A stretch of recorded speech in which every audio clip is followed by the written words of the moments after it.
UAC. Now 221 accident-free days.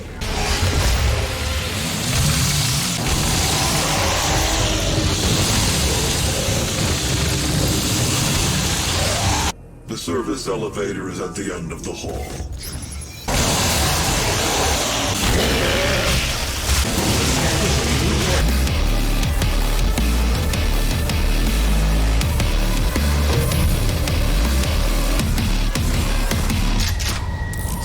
The critically acclaimed Doom 2016 was a return to form for the franchise, with the legacy spanning over 20 years and spawning an ocean of pretenders, copycats, clones, offshoots, and sequels. Doom 2016 picks up where Doom 64 left off, with the Doomslayer returning to Mars to carry out his bloody warpath against Hell for killing his pet rabbit, a warpath that I, as a longtime fan of Doom, am pleased to embody. And while embodying Doom Guy's rampage, I am negotiating my own attraction to the series. Through the game's demons, I can psychoanalyze my own defense mechanisms and mental well-being, and lay my own demons to rest. Defense mechanisms were originally pitched by Sigmund Freud and expanded upon by his daughter Anna Freud. George Vaillant further expanded the concept by laying out 4 distinct categories: pathologic, immature, neurotic, and mature, or overtly psychotic, socially undesirable, short-term and problematic, and virtuous.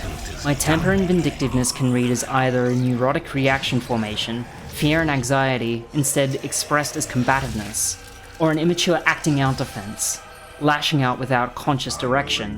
Doom's aesthetics of challenge, sensation, narrative, and expression, through its mechanics, present as a defense of human life and removing significant immediate threats. Anna Freud stressed that defenses could be egosyntonic or ego-dystonic, in line with the ego's desires or against it, and that egosyntonic defense mechanisms were harder to detect. Since I have no desire to turn my anger against people, and instead have an acceptable target in homicidal demons, my acting out in Doom is egosyntonic.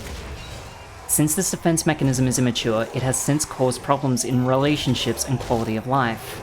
I've isolated myself in anticipation, pushed people away in fear, and been reluctant to engage in life dreading that I would hurt someone. Defense mechanisms first come from trauma and other experiences. In other words, memories people are repulsed or damaged by. My family has a history of criminal activity and anger, and that has affected my life. Through social ostracization, I became further isolated. Without a balanced upbringing and a constant state of stress for much of my development, I developed complex traumas. Not a singular event, but a loose smattering of repetitive traumas, merged together like a Frankensteinian horror. Mine in particular ties to Pete Walker's model of 4 Fs: fight, flight, freeze, and fawn. My development never accommodated fight or fawn, that control and power, or absorbing the needs of others and forfeiting my own, create safety.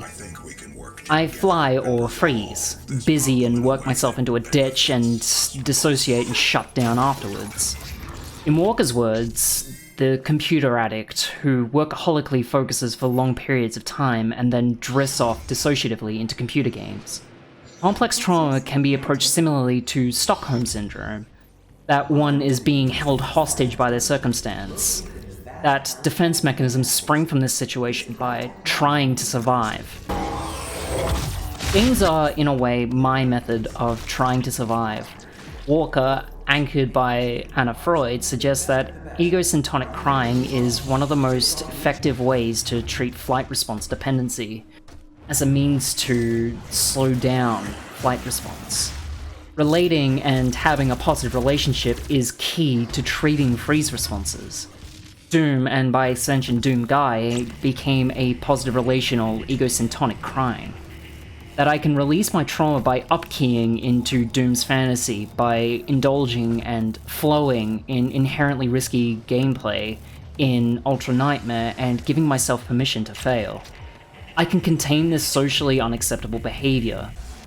Through moderation of my playtime, I not only release stress and worries, I can appease my need for autonomy, competence, and achievement. Agency. These fulfillments boost my self-esteem and improve my emotional stability by giving my anger an outlet.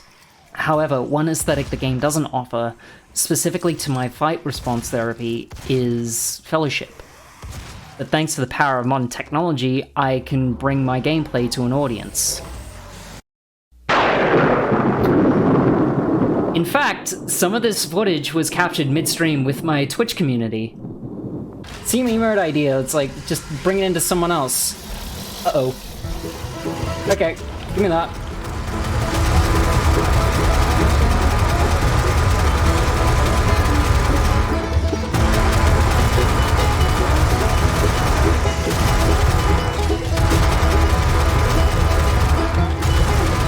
Power of live streaming and the loving community I've built since 2018, I have turned my plea of doom and my traumatic-based anger into a sublimated and humorous defense.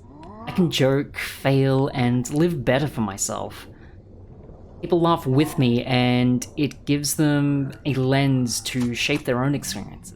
By using my defense mechanisms, I can give altruistically to my community, laugh at my in-game experiences, and turn my anger into entertaining energy. I face my demons by facing demons, and giving people a space to suppress, a mature defense, their demons for a time.